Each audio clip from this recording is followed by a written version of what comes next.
Froze anything off yet, darling? Here, let's warm you up a little bit.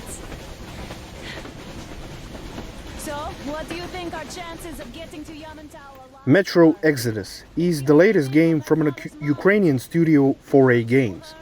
It's a sequel to the previous two Metro games and hopefully not the last.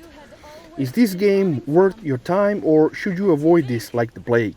Stick with this review to find out. And now I'm looking at this fog, thinking it could actually be hiding our new life from us.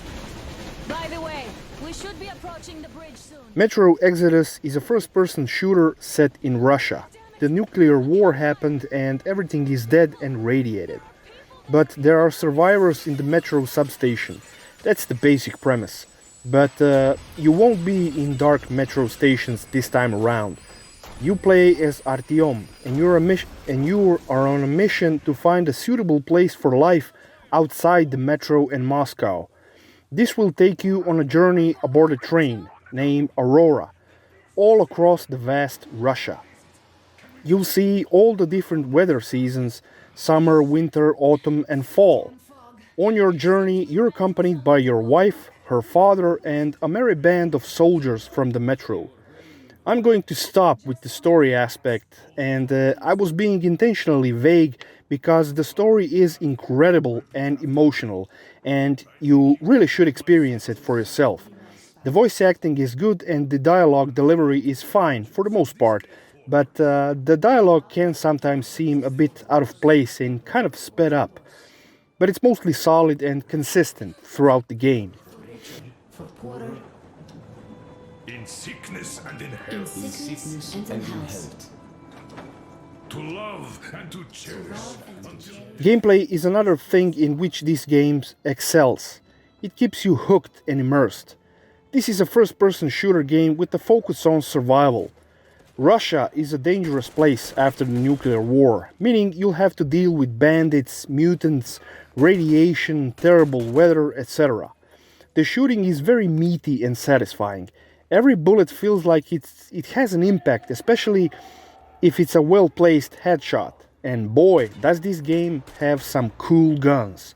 Since this is a post-nuclear war, ammo and guns are scarce, obviously. So you'll come across some DIY weapons, like the Takara rifle, which shoots out metal balls, and the harder you pump up the pressure, the higher the damage output. There's also some very cool weapon modifications you can do, like changing the stock, ammo type, different scopes, etc. You'll need to be careful with your ammunition because it's scarce. You can craft your own ammunition. You also will need to craft your own gas mask filters and even put patches if your helmet gets cracked in a firefight. You also need to keep your gun clean, otherwise it could jam up on you in a firefight. I love the attention to detail, like the animations where you pump up pressure in your gun or pumping up your battery to flash brighter. But my most favorite animation is where your helmet gets cracked and you fix it by applying a small piece of tape across the hole. Such a small detail, but it adds so much to the immersion. Speaking of immersion, you will get immersed in this game. Metro games have always been linear shooters. This time around, the developers made it a bit more open. Every area, aka weather season, is open for you to explore. You can find crafting materials, different attachments for your guns, supplies and other goodies if you explore off the main path. It's not an open world game, it's open-ish. There are a few bandit camps and lairs for you to complete outside the main story, but that's it. And I'm okay with that. This doesn't need to be an open world game, and I'm happy that it isn't. The main story missions are interesting. You're given a map and a general sense of direction, and that's it. It adds so much to the experience. You'll be killing bandits, monsters, you'll drive a small van, you'll be clearing out structures, etc. Every season has its flavor. The first area of the game has you dealing with a cult that disapproves anything related to technology.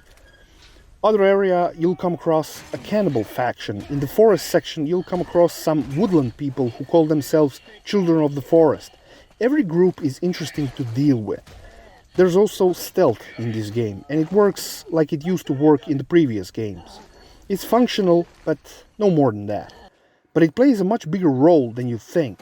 Some factions you shouldn't really kill, but you can knock them unconscious via mentioned stealth.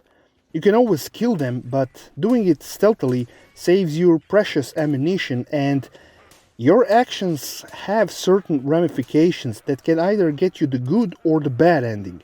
Be careful. Also, there's day and night cycle present here, and you can sometimes choose the time of day via sleeping. If you decide to go out at night, bandits will have a harder time seeing you, and they'll likely be sleeping, well, most of them, but more mutants and monsters come out at night. If you decide to go out at day, bandit camps will be harder because you're easier to spot, but there's less mutants and monsters at day. Graphically speaking, Metro Exodus looks stunning on the PC. I don't know about the console version, but I was able to play it on Ultra with my Vega 64, and honestly, it looks jaw-dropping. Take a look at this clip and see for yourself.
Metro Exodus is a refreshment.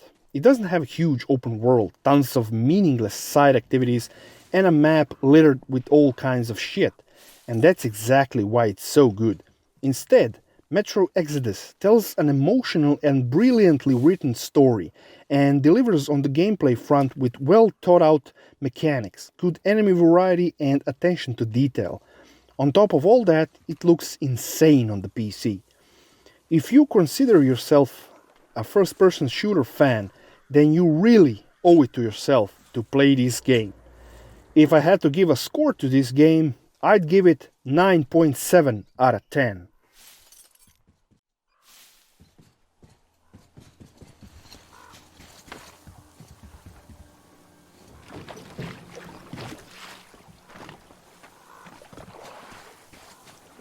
Ah, a boat! You won't have to go swimming after all. The locals probably get around mainly by boats.